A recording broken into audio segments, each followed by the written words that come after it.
So I'm here with Darren, my man Darren. He's got equipment. He's like this mic. Like, tell me about the mic. It's Yeti Blue, the best blue podcasting mic around. Like this is incredible. He's got a studio. He's all set up. He's got this stand, and so I'm gonna put this on the stand because you're gonna see how I roll. This is how I do my interviews. Hold on. So you see, no cuts, no edits.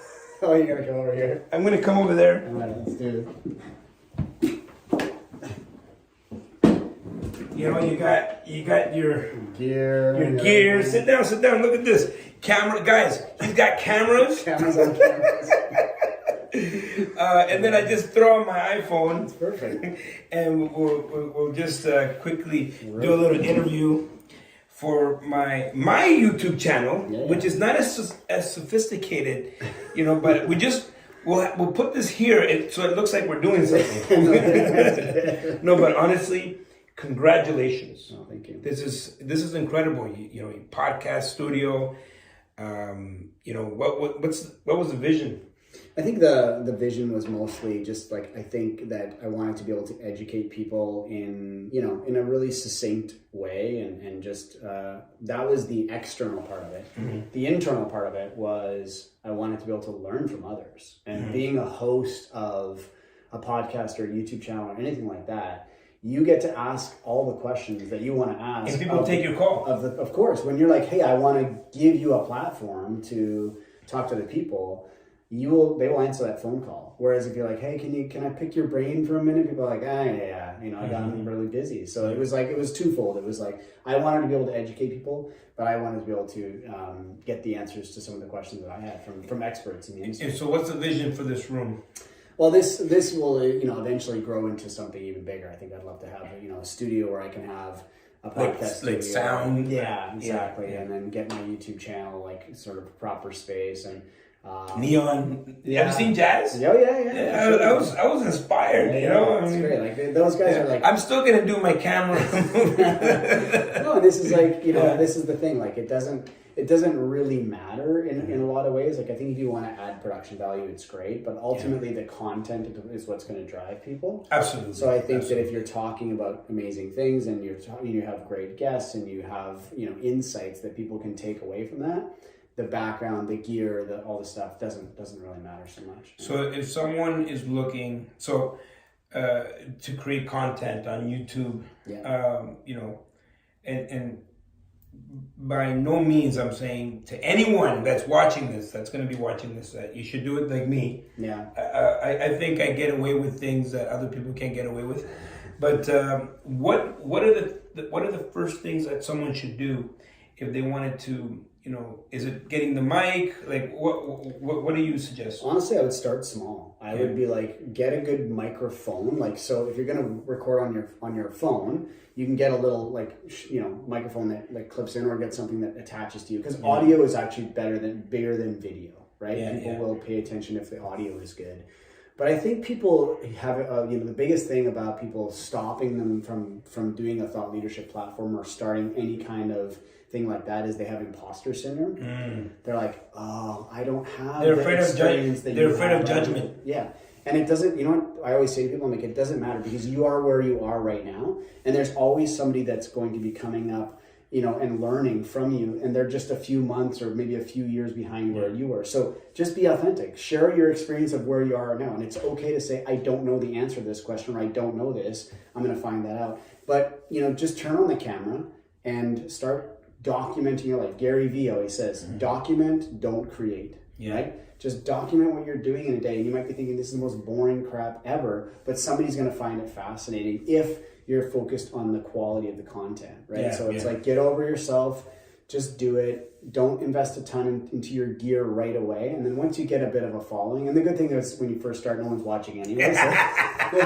So then once you've got the following up, then you can start investing in the cameras and the lights and the microphones and all that kind of stuff. Which I've yet to do. Yeah. No, I have a ring light and stuff That's all you need. But when it comes to like the I would say the majority of my videos are kind of like this, Yeah. Let's turn on the camera. Let's have a conversation. Yeah.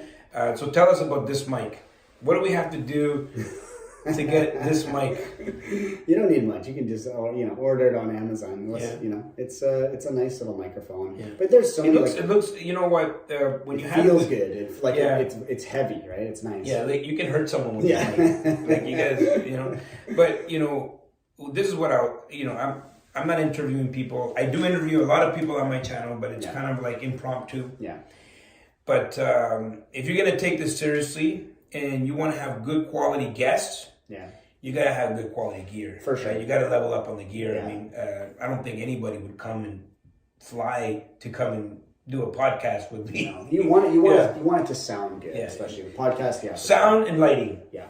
Those are two things that I learned.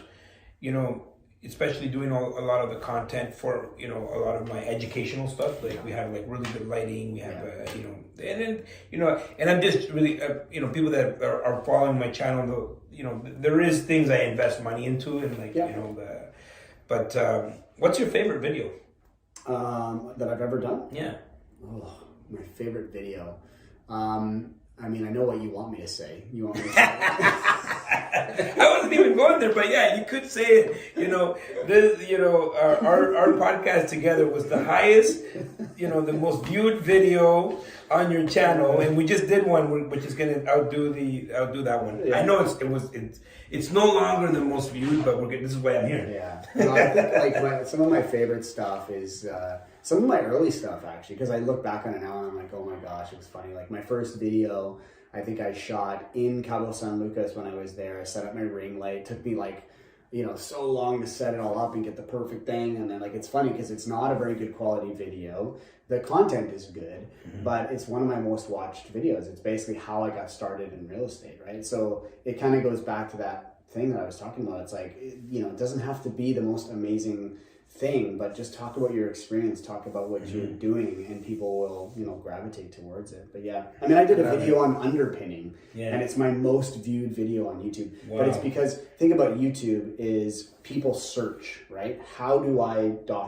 So if you want to get really good results in YouTube, you want to reverse engineer your videos to be like, I always search my title first, and then I create the video around it. And that's what will get you true results if you're trying to build your YouTube audience, right?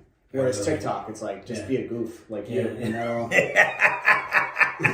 You know what? A lot of these things, I just have fun with them. And then I get the results, right? I get the results because I'm being me, right? And so I guess what you're saying is get started, no matter what, but be you, and always improve what you're doing. For sure. Right? Yeah.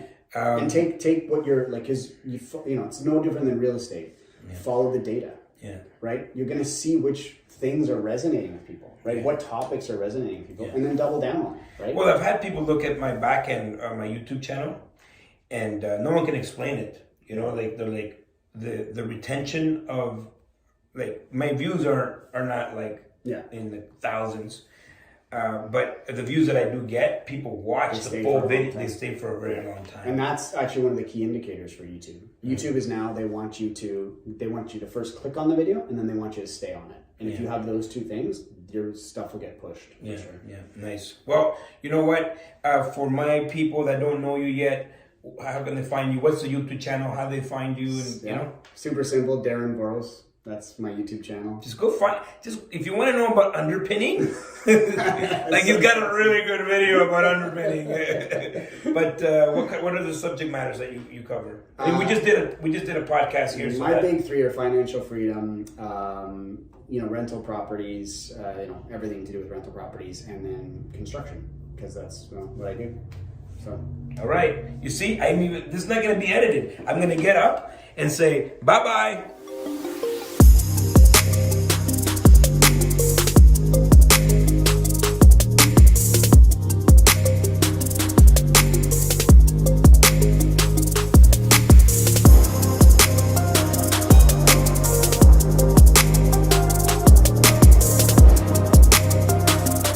Purpose powerful enough will make you unstoppable.